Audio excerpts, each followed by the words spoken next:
I'm Madi Johnson, and you're listening to Sweet Success.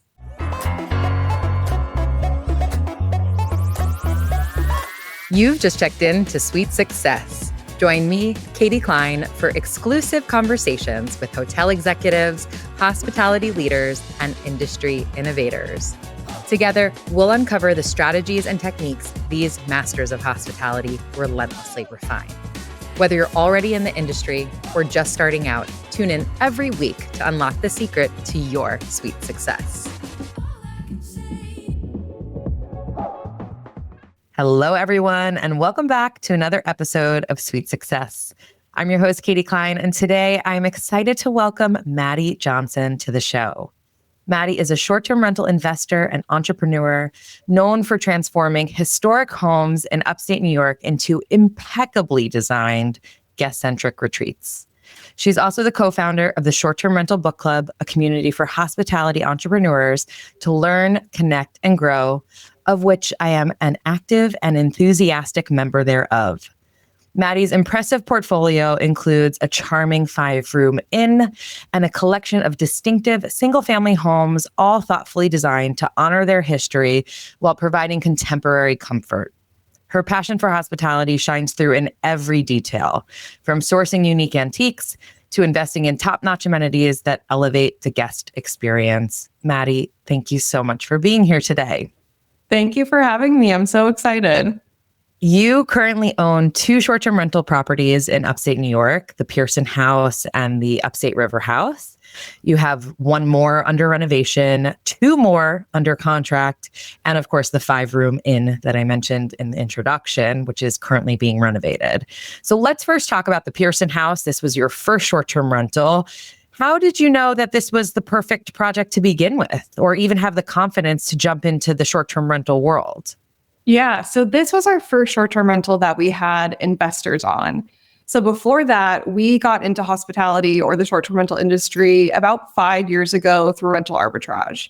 So it's really been a slow build of developing both our skills and our confidence, because it really did take a lot of confidence to do a house that's so big and needed so much work. So we started with rental arbitrage, worked our way up to buying a primary residence that we did like a live and flip house hack situation, sold that property, and then Skylar and I both worked for a short-term rental fund. And that was absolutely like so important to our journey because we got to learn at scale. So they were purchasing, 15 to 20 homes per month. And so I was analyzing deals, Skylar was renovating them. So we really got our reps in very quickly. So by the time we found the Pearson House, we felt like we had all of the skills we needed to like really dive into doing a big project and our first project where we were using other people's money, which is a lot more stressful than doing a project with your own money. Mm-hmm, that's for sure. And for the listener, Skylar is your partner in life and in work, correct? Yeah, partner in all. Yeah. Your partner in all things. And talk about that, about taking investors, because personally for me, that's definitely something I am really interested in. However, just like you said, there is a lot more pressure. There is a lot more consideration that needs to go into certain things. If I think about my properties now, I can change anything I want as long as I have the capital to do so. Whereas I'd imagine you probably have a bit more opinions at stake. I also like to keep a really healthy amount in savings so that I can just have that for a rainy day in case anything happens. Are you able to do that with investors, and how do you approach that? Yeah, that's a great question. I feel like our jump to working with investors was really out of necessity with the Pearson House. So I had found it on Zillow, favorited it, just like watched it. I think this was a year before we actually even like went to go see it. So it was for sale. And every time I was with my like work friends, I'd be like, you guys have to see this house. Like, look at the original details. It's on a river. Like, it's just so perfect for short-term rentals.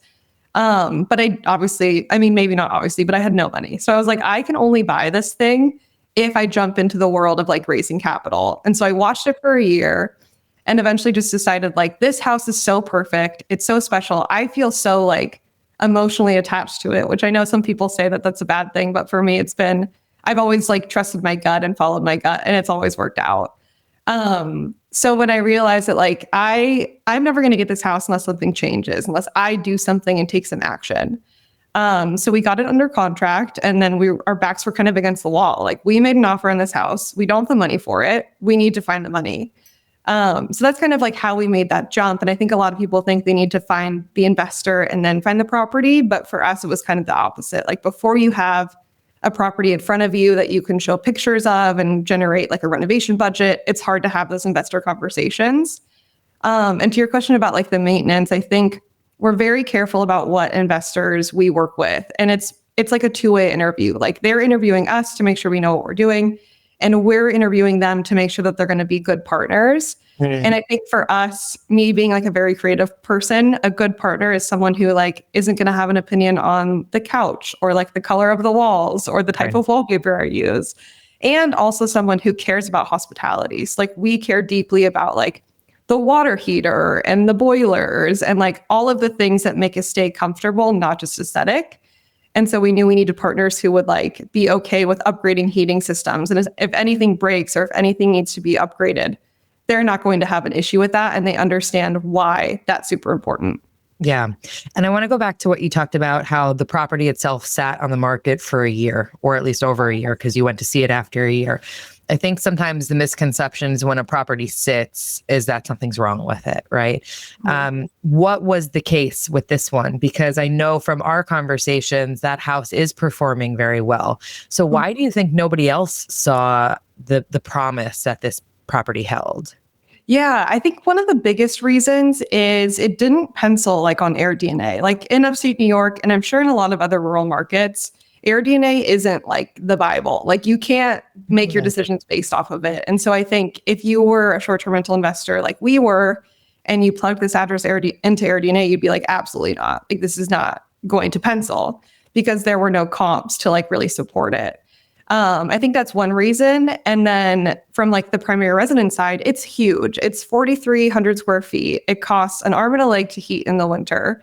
And it's just so not really built for like residential living. Like it's like an entertainment home. Like there's a pool table room and so I think you had two groups, like either an investor or someone who's going to live in it. And it didn't really align with either of those people. We kind of had to like read in between the lines to know that it was going to work for us as a short-term rental.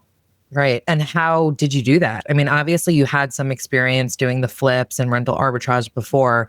Were you specifically familiar with that area? Because you're right. Like even for me, my two properties are, much more central and south than yours.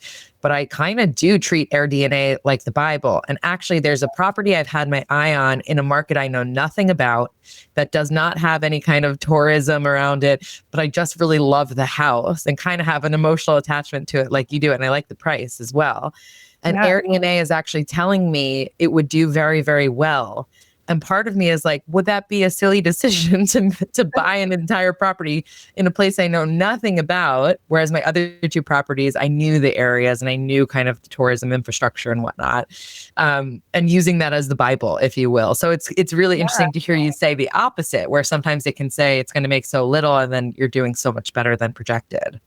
Yeah, I think there are two components that I look at, because most of all of the properties we buy, AirDNA doesn't really support that decision. And so we do one thing on the numerical side is we call around to like property management companies. So AirDNA was pulling up a few comps. And so I would go to their Airbnb profile, see who was managing it, and call them. And I would say, hey, I'm interested in buying a house in this market. Would you be willing to share some data with me? AirDNA is saying your property is doing $80,000. Is that accurate? Is that too high? Is that too low? And we were able to get one person who was fully transparent with us, and they had a property that was so we're on a river that leads into the lake. Yeah. And their property was on the lake, but it was smaller, and it was like not even iPhone pictures, like flip phone pictures. Oh, gosh. And they were doing 175. And so I felt really comfortable. Yeah, which was crazy. And AirDNA said they were doing like 80 or something. Mm-hmm. So I looked at their location, looked at the quality of the design. They had no amenities, no hot tub, no fire pit. And so I was like, okay, although they're on the lake, ours is going to be exponentially better. And I'm comfortable with using that 175 as the floor. Yeah. So that's kind of how we get comfortable with like the number side of things, at least before we had our own data. Now that we have some of our own data, we can use that data to apply it to new properties. Right. And then the second component, which isn't as numerical, is I feel like I just know my customer really well. Like I feel like I am the type of person who would book this house. and I know what she likes. I know where she's going to want to take Instagram photos. Like I know what brands she enjoys. Yeah. And so I can put that like touch into the properties, fill it with those brands, call it out in the description. And I know that they will find me and they will be willing to pay more for a house that fits like their personal brand identity. Right. And when you say they will find you, are you doing a direct booking strategy or are you solely using the OTAs like Airbnb and Vrbo? Right now, we have kind of a mix. So our property management partner has his own brand. And so our properties are on his direct booking website.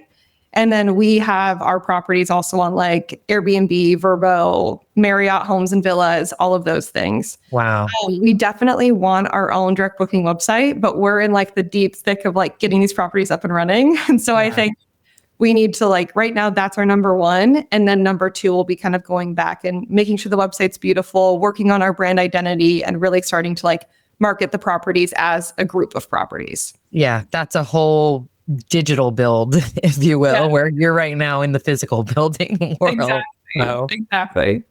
You just talked about amenities like fire pit. And I know when I think of the Upstate River House, you have incredible wellness amenities there. You have the 2 bathtubs on the deck, which I think can be used for either hot or cold plunges. You have a gorgeous sauna with an amazing view. So can you talk about why you chose to invest? Because I imagine those were not cheap things to install.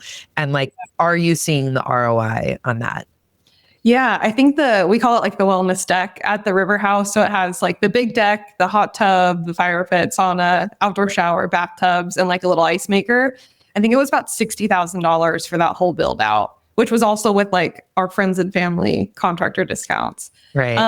And the reason we decided to do it, I think wellness has been like kind of trending slowly for the past few years. And there's some people who have done it, but it's not like super, super well known. And when we were looking at comps for the River House, it was the same story as the Pearson House. There were no comps in the market, but we were able to find comps that were 30 minutes north. This one owner does an incredible job of like new builds, and he'll have like massage tables and steam rooms and saunas. So we were looking like, okay, our house and his houses are the same driving distance from New York City, same driving distance from Boston, Philadelphia. So I think we can like comfortably use his properties as comps for us. Mm-hmm. And he was very wellness focused. And so we were like, we're going to take that wellness focus and just like 10x it. And so we threw everything in there that we could, the exterior amenities. And then also inside the house, we have a massage table and we have TheraBody devices like compression boots and red light therapy masks and like eye massagers. So we really went all on the wellness theme because we saw that he was doing it and people were really liking it. And we saw an opportunity to do what he was doing and add a lot to it. Yeah. And the ROI has been incredible so far. It's trending to do, I think it's doing like 50% over the highest end revenue goal that we set for it already during like slow season. And you really believe that that's because of the wellness amenities? Yeah, I do. My partner, Sarah, she posted a TikTok about the property. And that was really interesting because you got to see what people were commenting. And a lot of comments were like, hey, I'm from Syracuse or I'm from Newport, which are all areas that are like 20, 30 minutes away. Right. So they're not going to visit this random town. They're going because they're seeing like the spa-like things for like very cheap, or not cheap, but like cheaper than going to like a hotel with a spa. And closer, right? Instead of having to go to the major metropolitan places where maybe there are options, but probably also for a higher price. And you get it to yourself. You get to sit in your red light mask on your couch next to your friends versus, the transaction of you have 30 minutes here and then you need to leave. Yes, exactly. I really like what you're saying too, because I think one of the narratives that's out there for people who are interested in getting into short-term rentals or even small hotels is like, everything is saturated and everything's been done and we're all late to the party. I was just feeling like this morning. The amount of times I think to myself like, oh, I wish I started 10 years ago. Yes. Well, don't we all? But the next best time to start is today. And what you're saying is, here you are in New York. Yes, more of a rural area, but still New York State, finding areas of opportunity that really haven't been tapped into before, to the point that you don't even really have comps. So isn't that incredible to people to hear there is a market that they can create if they do their research, if they know their customer in the same way that you do.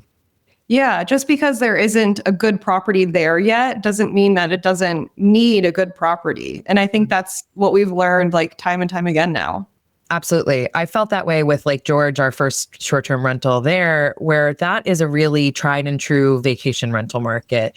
And you could say, oh, there's so many rentals there. How are you going to stand out? But going back to what you said earlier about flip phone photos, that was really what I saw in a lot of the Airbnb listings is, the design wasn't great of the property. And even if it was okay, you wouldn't be able to tell because the photo quality was so bad. And those are two things I really want to talk to you about, because I think every time I see you launch a property, I'm like, this is someone who really gets design and someone who then knows how to market it. So tell me about your design process. You talked about wallpaper before. I know you share a lot about your obsession with wallpaper. It's something we share as an obsession for sure. What are the other obsessions in design, or what is that process for you? Do you just see a property and it comes to you, or how do you approach what you're going to make it look like? Yeah, I definitely I look at what the property has and I feel like I can see what it needs. Like I can see the color palette, can see the vibe based on what the house already is. And for me, that's the best way to do design, especially when it's like a historic home. Like we're not buying homes that were built, less than 100 years ago. So these homes already have their own character and their own vibe and their own style. And I think one thing that's super important to me is like elevating that and bringing that to the forefront. And I think that's my personal style, which I feel like I'm very lucky because that's also this style, like the trend Instagram girlies, they love that style as well. So that's been really nice. So keeping the character of the home. And then we also do a lot of antiques, but try to be mindful of like not using antiques that are going to like break. Like we don't buy antique dining chairs or bed frames, but we will do like a side table or a nightstand or like a rocking chair on the porch. But yeah, I think my process overall is like to start with the house, what it has already, what vibe it's giving me. And then I go to like each room and do like the color palette. So I'm like, okay, this room's going to be pink. This room's going to be blue. And I'll collect all of my colors, all of the wallpaper I want to use, and then kind of like assign it to the rooms. Like if there's a room that like in the room I'm in, there's a big archway. So you can see the room on the other side when you're taking photos of this room. So I don't want this room to have wallpaper and that room to also have wallpaper. I want this one to have wallpaper and that one have like a solid color that complements the wallpaper. And then once I've got like my paint and wallpaper selections, then I just move down in order of like big furniture. So I'll start with like couches and bed frames, then go to rugs and go to curtains, nightstands, lamps. But I think a big part of my design process is being there in person. Like I can't design a house via my laptop. Like I need to be there. Skylar and I most of the time stay in the house for like a month or two. And that is so important to like not only place all of your furniture and get everything set up, but like to see the functionality. Like where are we working on our laptops? Like where are we watching TV at night? Is there a place to plug in my phone? Like, do I have light to read in this comfy chair? So I would say that's the most important thing. Like no matter what kind of vibe you're going for, like actually living in the space gives you a leg up on preparing it for your guests. Yeah, I think what you touched on with functionality is like crucial. We have done both where, we were usually there working on the property. So you're kind of using it during, but I think especially when you're done, sometimes it's a little too late when you're done. So I think, like you said, getting in there early is important, but just to see like, how do humans operate and live in this space? Because if you're hosting a 2 to 4 hour event, it doesn't matter. It's just about the pictures. But actually, if people are eating there, sleeping there, raising their family there for a few days or what have you, then they really need it to work as well. Yes, exactly. And when we create our timelines for our projects, we put 3 weeks between the photo shoot and our first guest checking in, so that we can invite like 14 people to sleep here. Because once the toilets are used that much, the showers are running with the washing machine and the dishwasher, things will happen. Like for the river house, we started getting a septic smell. And we would have never known that had we not had the house at full capacity for a week or two with people like actually living in there. Right. So that is one of my biggest tips that we used to not do because we'd be like, we need money right away. Yeah. But putting it up right away without doing that test run is going to cost you more money than just like blocking the calendar and letting the issues come to you and fix them before your guests arrive. Especially because how crucial those first reviews are. Yes. So if you're getting a 4 because they're being nice to you and they're mentioning a septic smell in there, you're going to be clawing your way back from that for a really long time versus if you knew it in advance and could mitigate it. Exactly. Yeah. It's worth the money delayed for sure. Well, it's all well and good to design a property as beautifully as you do. But if a guest who's looking to book doesn't see that, or it doesn't translate in the flip phone photos, it's almost a waste, right? And I know that you are super specific about your marketing photos. They always look like something out of Arc Digest or Dwell to me. So talk a bit about your approach to that. Yeah. So before we did our own projects, we did a few projects like for investors, and I was able to kind of like work with a few photographers until I found like the one. And I have to give a shout out to him. His name is Clay Banks. I think it's Clay.Banks on Instagram. And he is just like, I'm getting the chills because I just really appreciate his work. But when I saw his Instagram for the first time, I was like, this is exactly how I want my photos to look.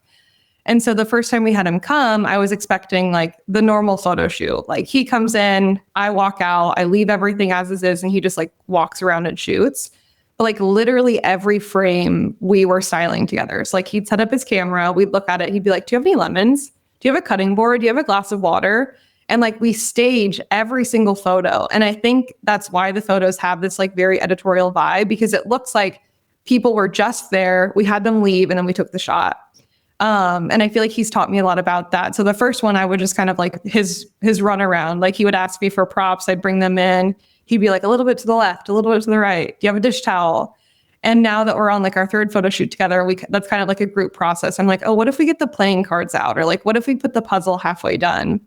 And so I think the combination of his talent for shooting and his talent for styling, that's why the photos turn out the way that they do. The next time you're traveling or celebrating an important occasion, book a Flytographer photo shoot. They make it easy to capture memories by connecting you with hand-picked professional photographers in over 350 destinations around the world. I should know. Capturing memories with family and friends is super important to me, and I've booked Flytographers from Maine to Paris to London. A Flytographer shoot is an essential part of every trip I plan. They also have an incredible affiliate and travel advisor program. Add a photo shoot to your customer's next itinerary and earn 10% commission. Visit flytographer.com/sweet success for $25 off your first shoot, or to sign up as an affiliate or travel advisor. That's FLYTOGRAPHER.com/sweet, like hotel suite success. Yeah. I really like what you're saying too. It goes back to what you mentioned about, blocking the calendar for 3 weeks, because we all get into this game and it's expensive. It's, the largest purchase many of us have ever made, will ever make. And like you said, to then say, well, we're going to defer revenue for 3 more weeks, that can feel like torture. And similarly, I know you're investing a significant amount of money into these shoots, but when I hear people say, oh, I don't want to pay for photos, or I can take them myself, or my camera, my iPhone takes nice photos, I'm like, we're missing the point, because if we don't market it effectively, no one's going to pay those high rates. We're not going to get those high amounts of occupancy in the space. So really what you're doing is spending the money up front to make sure that you get the right quality guest who's paying the right amount per night for as many nights as possible. Yeah, 100%. I kind of think about it. I used to work in e-commerce before I was in hospitality. And like, if you're shopping for like a sweatshirt, like, are you going to buy it with like a beautiful photo with a model? Or are you going to buy like, it's like crumpled on the ground with like a photo taken with an iPhone? Like, right. At the end of the day, it's trust. The higher quality photos, I think the more it signals to the guests that they can trust you for a good experience. Yeah. And a sweatshirt is $30, or maybe if you're buying a really nice one, I don't know, $200. Yeah. This could be so much more. So it's even more proof of your point. It's vital. Yeah. So something that I have loved watching you do and learning from you is your creative financing strategy. So obviously you've talked about working with investors. I think that's something that most people don't think about. I've had a lot of conversation with people who are like, oh, I'd love to do that, but I don't have the money. And that's kind of the end of the brainstorm. And what you have shown me is like, there's other creative ways. And I know you've done some other interesting deals. So can you talk a little bit about your approach to financing? Yeah. All but one of our deals, we've used DSCR loans, which is debt service coverage ratio. And that's pretty common in the space for short-term rental properties. So they're typically higher interest rate, higher down payment. We're normally at 25% down, but they don't require any documentation really. So they take your credit score. And then other than that, they're only looking at the business. So when we bring on investors, most of the time we're using those loans. So they will provide the cash for the down payment, closing costs, inspections, all of that, in addition to the renovations, the furniture, the decor, the supplies, everything. And then each deal looks a little different depending on like what the cash on cash is or like what the investor wants. So we then split the deal in two ways. The first is the equity. So we have a group of general partners, which is me, Skylar, someone who does the property management, someone who does the capital raising, sometimes a contractor. Each GP group is a little different as well. And then you have the group of investors. And so we're splitting equity with them. It's normally like 50-50 or 60 them, 40 us. And then we're also splitting the cash flow. So there's a few different ways we structured that. We've done like investors get 75% of net income until they're paid back 100%, or there's no like expedited payback. They just get their percentage based off of equity. Okay. But we have those different levers that we can pull depending on how good the deal is. Like if the deal is amazing, we might not have to give them 100% of the cash flow for them to reach their targeted return. If the deal doesn't look as good on paper, we might need to give them 100%. So each one looks a little different that way. And then on the inn that we purchased, we were able to get seller financing. And that was huge because I had never done a loan for like a commercial property, which I think is categorized different because when we were doing our homeowners insurance, like everyone that we normally use for our deals wouldn't do it because of the commercial kitchen. Wow. So we approached the seller and we kind of got to know her. We had like a Zoom meeting. We met her in person a few times. And so I think we were able to like build a relationship with her where then she was comfortable with financing the property for us. So that's an interest-only loan for 5 years and then a balloon payment at the end. Wow, that's fantastic though. And yeah, again, I think some people are like, oh, that would be nice, but I don't have, the list price is, let's call it 3 million. I don't have 3 million. It's like, well, you don't necessarily need to have 3 million up front. Yeah. And I think it's one of those things where like, I follow like Pace Morby and I've read his book and like, it just seems so intimidating to me. And I feel like there's a misconception that like maybe people who do it like aren't scared or like aren't nervous or like know what they're doing. I had no idea. Or they have like a Harvard Business School degree and they just, write these spreadsheets in their sleep. Literally. Like I was just a girl with a calculator being like, okay, if we do interest only, that's easier for me to calculate the monthly payments. Like send her an email. I'm like, I think this is how much you would make, run it by your accountant. And so you just have to like do it. And if you say it wrong or like you make a little mistake, someone will tell you and you'll learn. And that's just the only way to get over those hurdles of things that seem like really scary. And when you talk about like spreadsheets and calculators, so you've talked about a renovation budget. So not only are you, down payment, closing costs, but you need the renovation budget, or like the terms that you're creating. I would imagine a contract for your investors.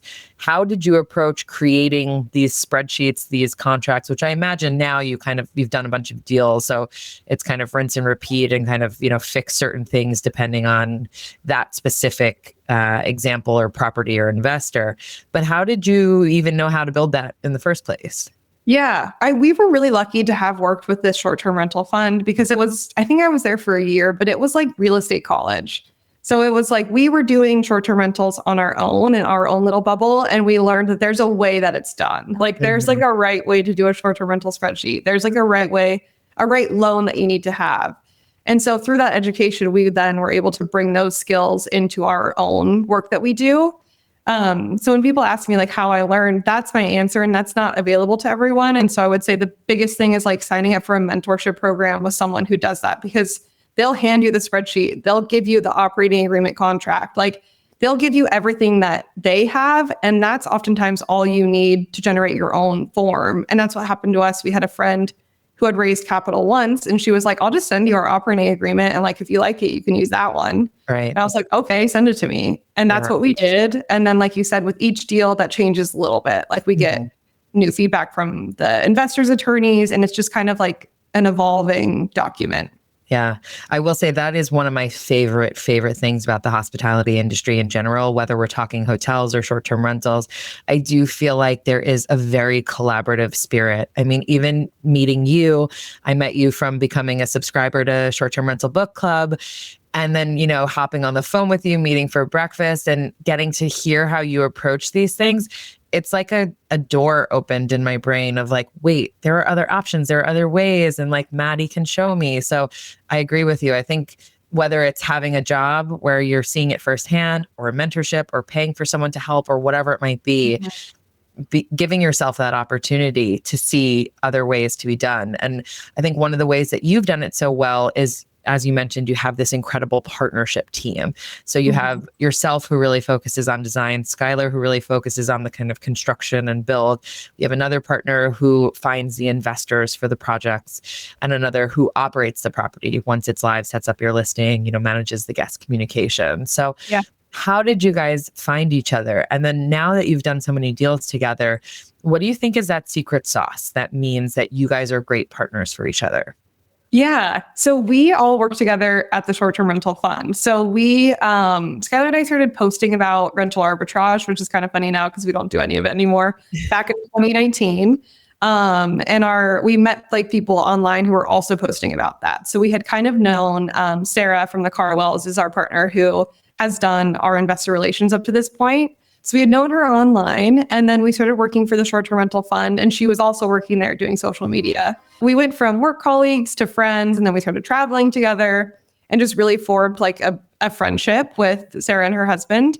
And then our property management partner had been managing Sarah's arbitrage units. His name is Federico. And so we were friends with Sarah. He came on a trip with us, and we were all just like fast friends. And so when we decided to raise capital, we didn't partner with them on the Pearson house. We did everything ourselves. And we quickly learned like it's really stressful and it's a lot more work, but it's also like you don't have anyone else to like share the pain with per se. Like if something happens, it's just me and Skylar like venting to each other. And so when we went to do the River House, we were like, this would be exponentially better if we had like partners in this. Like people who were sharing like the risk and the reward, but also like the mental load of doing a project like this. So yeah, we got together with them, did the River House together. And then we've done every project we have under contract and have purchased so far with that same group. And I think what works so well about it is that we all have different roles. Like none of the roles are like combined. Like I am doing interior design completely by myself. No one has any opinions. Like I'm finding the property by myself. Sarah's doing the investor calls by herself. Fede's doing like the pricing and guest messaging. So there's no overlap. And I think we all trust each other to do the best job that we can do. Have you had any issues and any concerns that it could affect the friendship? Yeah. I'm glad you said yes, because if you said no, I'd be like, this seems too good to be true. Yeah. Yes, of course. I think there's a reason why people say like, don't work with your family or don't work with your friends. But It's funny. We do our partnership properties with our friends and we do STR book club with my brother. So we are like, breaking all the rules. Breaking all the rules. But yeah, I think it is scary. Like sometimes things don't go according to plan, or like sometimes you would have done something differently. And it is really hard to like separate the work from the friendship. And I think it's something we're still working to figure out. But anytime you work with someone, you're going to have like those little things, like things that like you would do differently or like, so yes, I think it is something that's always top of mind to like make sure that the friendship is never hindered by the work. Like the friendship comes first, the work comes second. And we've only been doing this together for a year. So I think like this is version 1 of what we're doing. And I think we'll see like, does everyone like this? Do we want to keep doing this? Do you guys want to do something else? Yeah. So I think we're reaching that point where we've done enough where people have direction on what they want to do going forward. It's amazing that you've done all of these projects in a year. That's just mind blowing. And I want to make sure we spend some time talking about the 5-room inn and restaurant. Obviously, for myself, coming from the hotel background, I'm just obsessed with this idea. I'm so excited for you guys. I can't wait to see what you do, especially from a design perspective, to bring this to life. Do any of you have any background in hotels or restaurants? How did you find this property? Tell us more about it. Yeah. So at the beginning of what was last year, 2024, I got my real estate license, thinking that that could be like another source of revenue for me. Spoiler alert, it was not what I enjoyed. Did not love that. But what did you like about it? the communication. I am not a communication person. Like I hate when other people say this, but like it's true for me. Like I'm really bad at answering my phone. I rarely answer texts. I'm horrible at email. And I try all the tools, I read all the books, but it's just like something I'm not good at. And that makes me feel really bad because I'm not good at it. And being a real estate agent is all communication. That's all it is. Yeah. Is like talking to the seller, talking to the buyer, talking to the other agent, the mortgage company. So I felt like I wasn't great at it. And that made me feel really bad about myself. So I was like, this is not for me. But through that, I started doing a newsletter where I would send out like 5 properties per week that I thought would be like really good purchases. Yeah. And the hotel was included in one of my newsletters. And Federico, who manages our properties, he was like, we should buy this. And I was like, you're insane. We're not doing this. Like, that seems like a nightmare to manage. But he kind of kept like pushing for it. He's like, I think this is going to be great. This is going to be good. And he ended up moving like 5 minutes away from it. And so when that happened, I was like, okay, if you're going to be close by, I think we can tackle this. But we have no experience in hotels or restaurants or anything. And so I think it's been a really good exercise. Like when we do the short-term rentals, we know how to do every single job. Like Skylar's done over 60 of these. Like we can do it all ourselves. And we normally do because we would rather get paid than pay someone else. But with this, we can't. And it's kind of easier to hire when you don't know what needs to be done. Like we're looking for like a restaurateur partner. And it's easier to give that up because we can't do it. Mm-hmm. So in a sense, like you don't have the emotional attachment. You don't want them to do it a specific way. Like they'll be able to come in and do their own thing. And we won't have to be like, make sure you fill out the spreadsheet or like do it this way because it's our way and we like it. Yeah. So yeah, we're just really relying on bringing other people into their own like areas of expertise. And how did you find that listing to include it in your newsletter? It was on Zillow. Wow. Yeah. So everyone who says, all the deals are off market, it's not always the case. They could just be waiting on Zillow for us to find them. 100%. Every property that we've purchased has been found on Zillow. The Pearson house was technically off market because the listing expired, but I found it on Zillow. And is there, aside from, like you said, easier to outsource when you know it's not your kind of forte, is there any difference in approach to a single family residence as there is to an inn, albeit a small inn, but has the commercial kitchen, like you said? Yeah, I think there were some differences in like the design process for sure and getting the room set up. Because when you think about a house, it's like everything's spread out throughout the house. And when you're in a hotel room, you need everything in that one room. So like the coffee station is very compact and you need to have a full length mirror in every single room. And the bathroom needs to have like a compact mirror for people to do their makeup. So it's definitely an exercise in like thinking about how people move through hotel rooms. Like every room needs a desk because people all work remotely now. Right. Versus like you can work at the dining table or maybe half the bedrooms have desks at like our single family homes. Right. So that was different. And then also thinking about like how they're going to navigate when they arrive, because the owner of the hotel had the rooms up on Airbnb before we bought it. So that was a huge advantage for us because we read through all of the reviews. Mm. And so we were able to see what everyone didn't like about how it was before. And a big one was like, you show up and it's unattended in.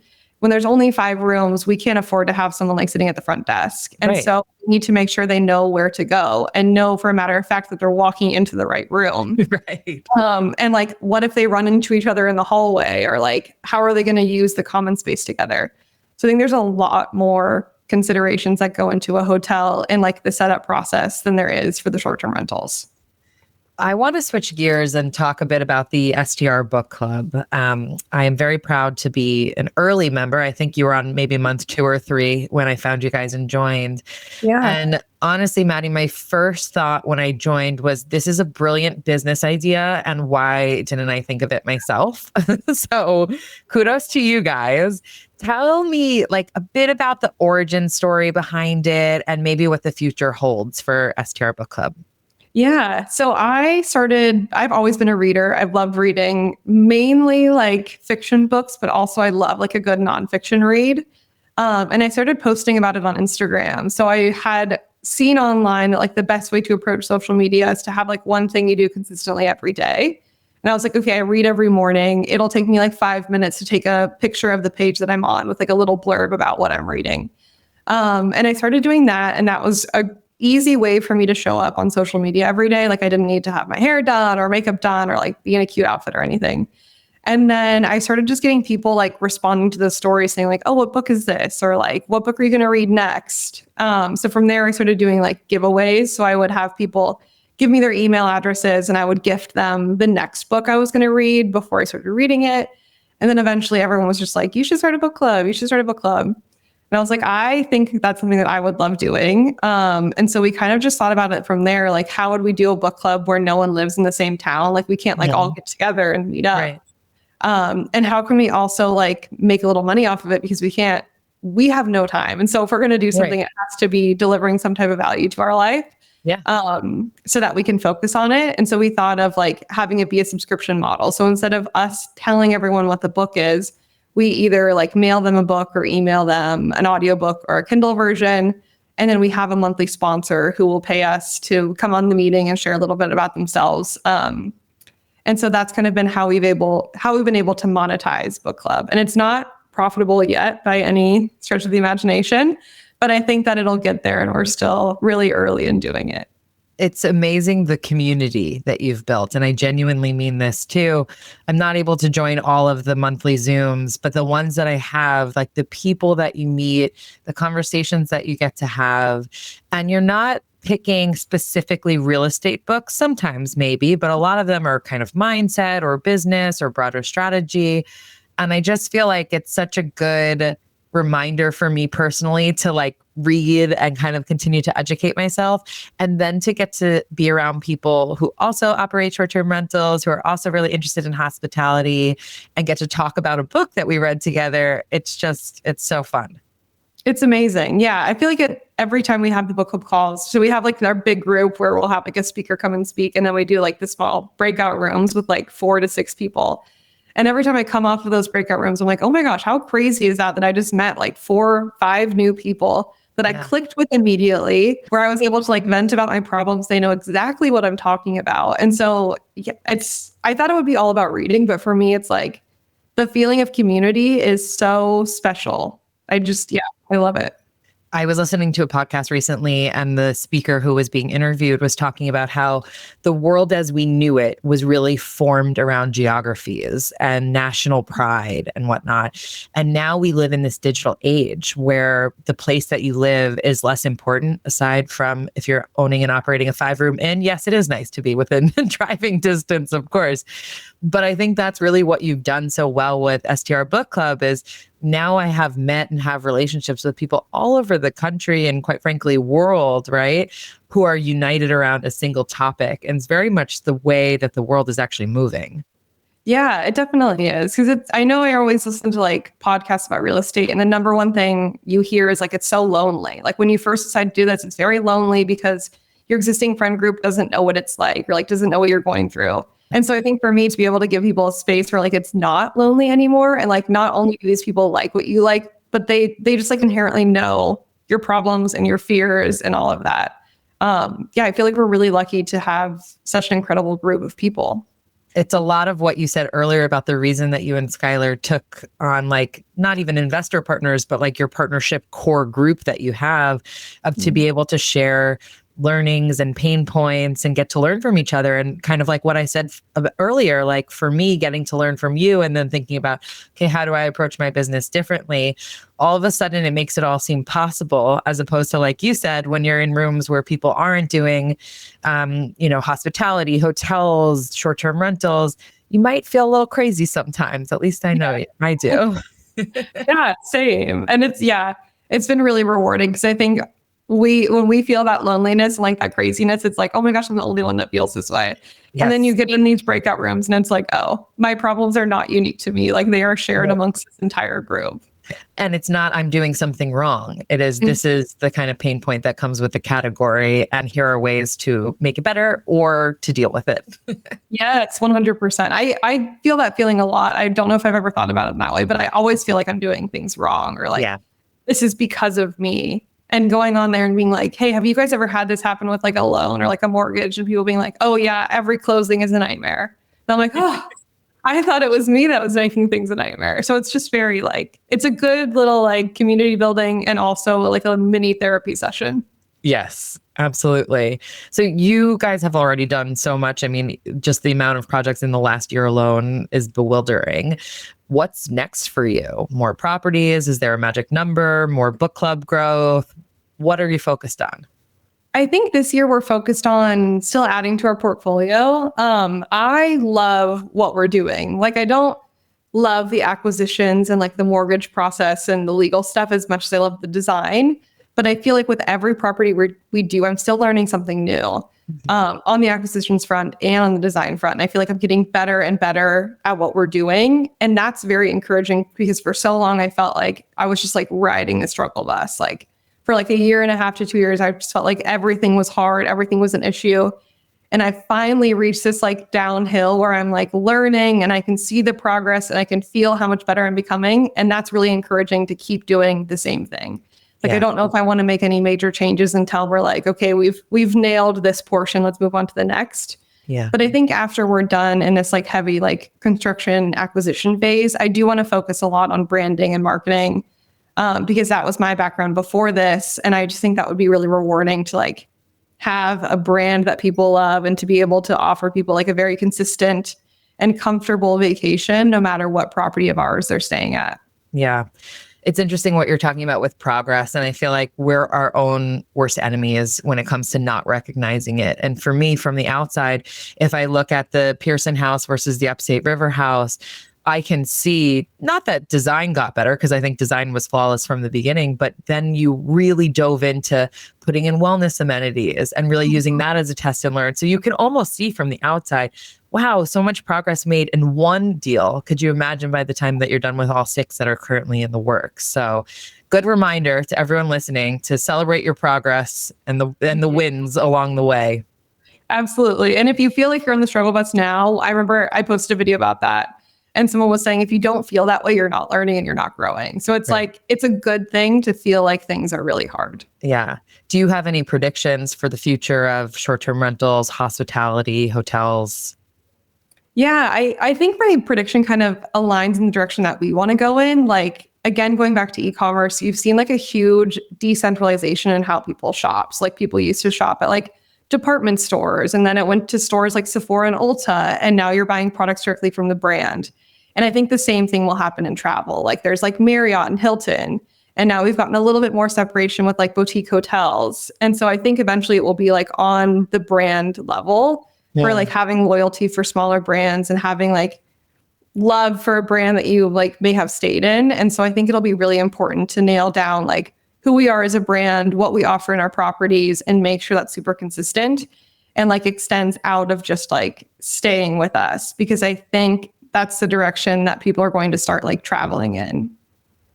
I want to ask you the final 3 questions that I ask everyone on the show. And first is, what was the best hospitality experience you've ever had?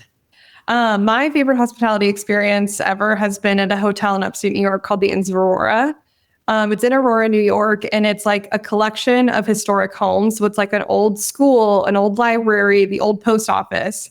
And they've turned all these separate buildings into their own like inns. So that's why it's like Inns of Aurora. And from the moment we arrived, it just felt very like taken care of. Like I remember maybe an hour before we checked in, we got a text that was like, hey, I'm the innkeeper at the Zabrowski house. Like if you need anything, you can text me here. I was like, wow, that's awesome to be able to text someone. And then we show up and she's at the front desk. Like it wasn't like maybe it was automated, but it was like her sitting there at the front desk of our inn. And she like gave us a tour of the property, like sent us up to our room. The room was like impeccable. We had like a huge coffee station, like a bunch of bathroom amenities. And then there was this little like counter kind of in the lobby area. And when we came there, they had like, I think like juices and snacks. And when we came down later that night, they had hot chocolate and s'more skits. And then the next morning they had like coffee, tea, and like little pastries. And so I just felt like every corner they like were surprising me. And I was like very like, oh my gosh, I've never been so taken care of in my life. On the opposite side of that one, what was the worst hospitality experience you've ever had? I think the worst, it was a hotel in San Francisco. And we were living in San Francisco, but we decided to do like a little staycation. And I think it's called the Sir Francis Drake. It's like very historical, famous for being historical. So we're like, this would be fun. And from the moment we checked in, I was just kind of grossed out. Like it smelled really gross. I'm a very big smell person. So like to check into a room where I can't open the window is my worst nightmare. So we checked in a room that like smelled like moldy food, couldn't open the window, asked to change rooms. The next room also smelled like moldy stuff. And by the time we had changed rooms twice, it was already too late to go home. And so we had to just like suffer through it. But for me, like smell can throw off everything. And I'm just like, it's torture. And final question for you. What does hospitality mean to you? And is there anyone, a person, a brand that you think has truly mastered it? I think hospitality for me is really that feeling of like being taken care of. I know when I have an experience, like whether it's luxurious or not, when I can tell that someone like tried to make my experience special, that like means everything to me. And so we try to do that on our properties, just everywhere we look, make sure that they know that we like thought this through. Like when they go to plug in their phone, they can sense that we thought through where they were going to do that and made sure they didn't have to like move a couch. Or like when they come down for their morning coffee, we have creamer and sugar and tea and hot chocolate. And so I think hospitality for me is just being like taking care of people and making people feel comfortable and relaxed. And anyone that you think has mastered it? In Aurora for sure. I feel like they have really, really mastered it. But then also on like the brand side, there's a brand called Fresh Sends that sends fresh flowers. And I feel taken care of by them and that they know me so well. Like they launched a flower that comes delivered with like pasta and red sauce. Oh, heaven. And I just felt literally. And then for Christmas, they delivered wreaths in pizza boxes. And so everything that they do, I feel like, you know me so well. Like I love this so much. And so I feel like I just feel like they know me, and that's a different form of being taken care of. Yeah. I'm sensing a future collaboration, Fresh Sends, Pearson House coming Fingers to you. Well, Madi, thank you so much for taking the time to be here. You are a constant source of inspiration for me, and I really appreciate getting to chat with you further. Thank you so much. This is great. All right, everyone, it's time for today's sweet summary, where I break down the key insights and actionable takeaways from today's conversation. I know I said it a few times during the episode, but I have genuinely learned so much from Madi in such a short time. I love the way she approaches each project or business, believing that there's always a solution. She pined after what would one day become the Pearson house for over a year on Zillow, until finally she took action. She viewed the property, she made an offer that was accepted, and put her back up against the wall to make her find financing partners. She trusted her gut to ignore the AirDNA data that said the house wouldn't be profitable, and she let the history of the house guide her design decisions. She took action. But she didn't do so blindly. She could have backed out of the deal if she couldn't find financing partners. She took the time to find her own comp set, even if it was further away than the range that the software providers look at. She knew what her guest was looking for, not least because she is her own target guest.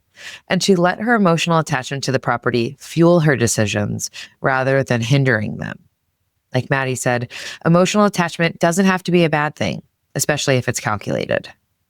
For this self-described girl with a calculator, everything is a learning experience. Whether it be the job she held working for a short-term rental fund, her rental arbitrage deals, her live-in flip, her 5 short-term rentals, or her 5-room inn and commercial restaurant, Madi constantly brings everything back to guest experience.